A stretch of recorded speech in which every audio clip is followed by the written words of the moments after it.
Hello everyone, this is Cleo with the Weekly Time Education Podcast. In this episode, we will be discussing standardized testing. Now, across America, it is mandatory for students to begin taking standardized tests when they enter kindergarten, and then through their senior year in order for their schools to receive federal grants. These grants are funded by Congress, who have a close relationship with the four multi-million-dollar companies that control the test market in America. This relationship between Congress and the test companies has a constant and massive money flow, which fuels the test market, thus making the testing that our education system is based on not about intellectual capabilities, but about who gets the biggest check every year. Not only is the system plagued with corruption, but also the actual tests. According to Joe Bowler and Scott Jashik, the standardized tests given out in schools across America are biased heavily, with areas such as gender, socioeconomic class, and race being detrimentally affected. These tests are produced in black and white fashions, ultimately denying every child the capability to prove their knowledge in ways other than deemed nationally acceptable. So what happens when a child is not a good test taker?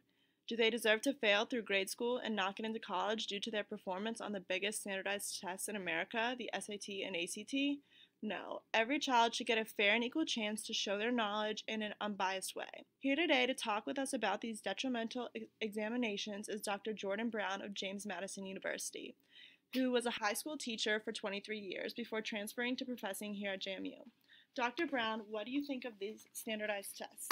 Hello, Cleo, and my educated listeners.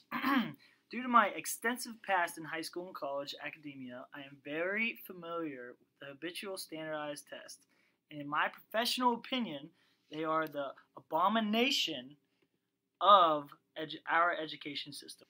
Dr. Brown, why do you think these examinations cause such an alarm as to describe their effects as an abomination? It's a great question. Well, in my many years of teaching, I have come across a collection of extremely bright and talented students who, because of these testing procedures, will deny the praise and the grades they deserve due to the effects and results of these exams. Like you said, they are biased to many groups and produce no real result of actual intelligence level. Just a number that the state and national government deem passing or failing. Now, let's hear from a student that has been forced to take these exams their whole life and educational career.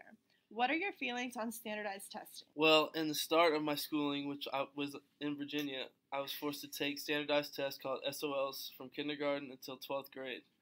And not only was I negatively affected by them, but also my fellow students. I got to a point when school wasn't about learning anymore, it was about passing tests. The actual absorption of knowledge and the want to be educated disappeared, and all that mattered was passing. So both of you don't think that these standardized tests produce an accurate source of understanding of information and intelligence?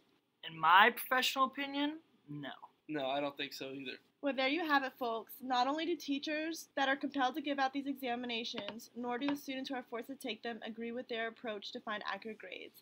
This podcast was sponsored by Fair Test, the national nonprofit organization for fair and open testing. One last thank you to our guests. You guys are welcome. I hope you guys come visit James Madison University. You're welcome. Thanks for having me. Make sure to tune back in next week to discuss New York's fresh pursuit to offer free college. Thank you.